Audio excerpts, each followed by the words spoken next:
Olá, pessoal! Preparados para mais uma aula do Mozart? Isso aí! Hoje a gente vai desvendar um dos conceitos mais importantes e úteis da geometria, o Teorema de Tales. E olha, ele não serve só para prova não. A gente vai ver como ele aparece em problemas do dia a dia. Bora descobrir como é que isso funciona? Beleza, então, olha só o nosso roteiro de hoje. Primeiro a gente vai entender o que é o Teorema de Tales, a base de tudo. Depois partimos para um exemplo prático resolvido, bem passo a passo. Na sequência, vamos ver umas aplicações dele no mundo real. E aí, a parte mais legal, a hora do desafio, para todo mundo botar o cérebro para funcionar. E para fechar, claro, a correção comentada de tudo. Combinado? Então vamos lá! Bom, vamos começar pelo começo, né? Seção 1.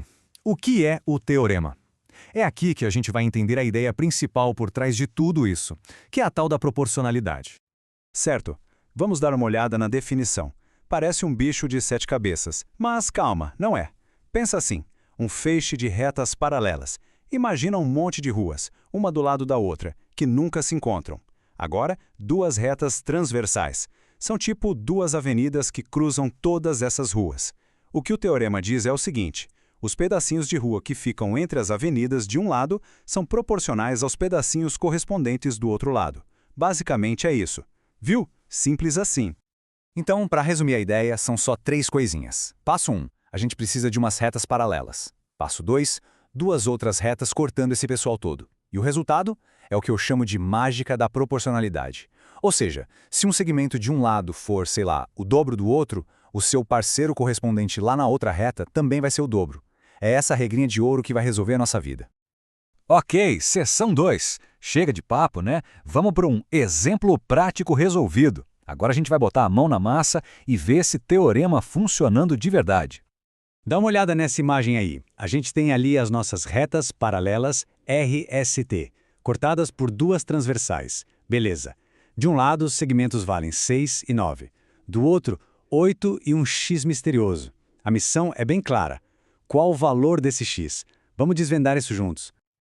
Aqui está o pulo do gato, montar a proporção do jeito certo. A lógica é bem simples, olha só. O pedaço 6 está para o pedaço 9. Assim como o seu correspondente lá do outro lado, o 8 está para o x. Pronto, a gente pode escrever isso como uma equação. 6 sobre 9 é igual a 8 sobre x. É a partir daqui que a mágica acontece. Com a equação montada, o resto é matemática básica, aquela que a gente já conhece. A gente vai multiplicar em cruz. Então, 6 vezes x é igual a 9 vezes 8. Fazendo a conta, 9 vezes 8 dá 72. Então, fica 6x igual a 72. Para achar o x, é só deixar ele sozinho. A gente pega o 6 que está multiplicando e passa para o outro lado, dividindo.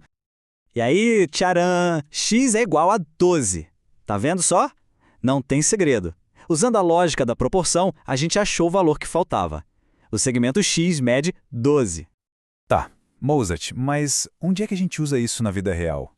Ótima pergunta. É exatamente o que a gente vai ver agora na seção de aplicações do teorema. E acreditem, isso aparece em muito lugar. Na engenharia, na arquitetura, para calcular a altura de coisas impossíveis de medir. Vamos conectar esses números com o mundo de verdade. Pensa nessa situação. Tem um prédio bem alto e do lado um poste. O sol está batendo nos dois. O poste, que a gente sabe que tem 2 metros, faz uma sombra de 5 metros.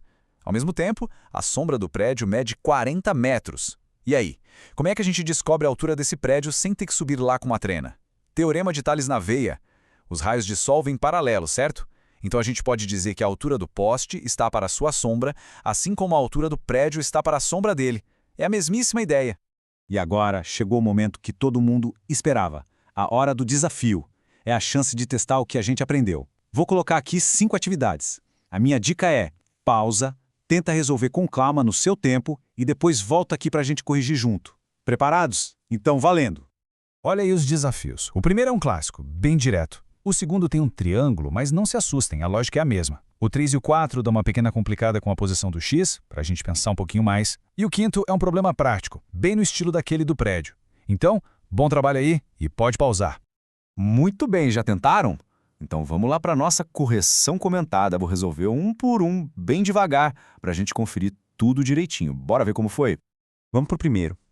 A proporção que a gente monta é 4 sobre x é igual a 5 sobre 10.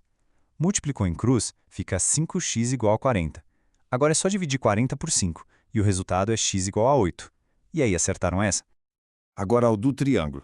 Como o segmento DE é paralelo à base, a gente pode usar Tales tranquilamente. Fica assim, 5 está para 10, assim como 8 está para o lado EC. Multiplicando em cruz, 5 vezes EC dá 80. Resultado final, EC é igual a 16. Desafio número 3. Aqui o x mudou de lugar, mas a lógica não. A proporção é x está para 12, assim como 3 está para 9. Multiplicou em cruz, deu 9x igual a 36. Dividindo 36 por 9, x é igual a 4. Bem tranquilo, né? Esse aqui era um pouquinho mais temperado, digamos assim. Tinha uma expressão ali. A gente monta x sobre x mais 6 é igual a 2 sobre 4. Multiplicando em cruz, fica 4x igual a 2 vezes o x mais 6. Lembra de fazer a distributiva. Fica 4x igual a 2x mais 12. Agora é só resolver essa equação e a gente chega em x igual a 6. E para fechar, o problema da sombra. A relação é a altura do poste, que é 3, está para a altura do prédio, 30. Assim como a sombra do poste, 4, está para a sombra do prédio, que é x. Multiplicando tudo em cruz, a gente tem 3x igual a 120. E o resultado, a sombra do prédio tem 40 metros de comprimento. Viu só? Igualzinho ao nosso exemplo lá do começo. E por hoje é isso, pessoal. Passamos pela teoria, vimos um exemplo, um caso prático e ainda encaramos um desafio. Agora o Teorema de Tales não tem mais segredo. Espero de verdade que tenha sido útil e que todo mundo tenha aprendido bastante. Até a próxima. Um abraço do Mozart.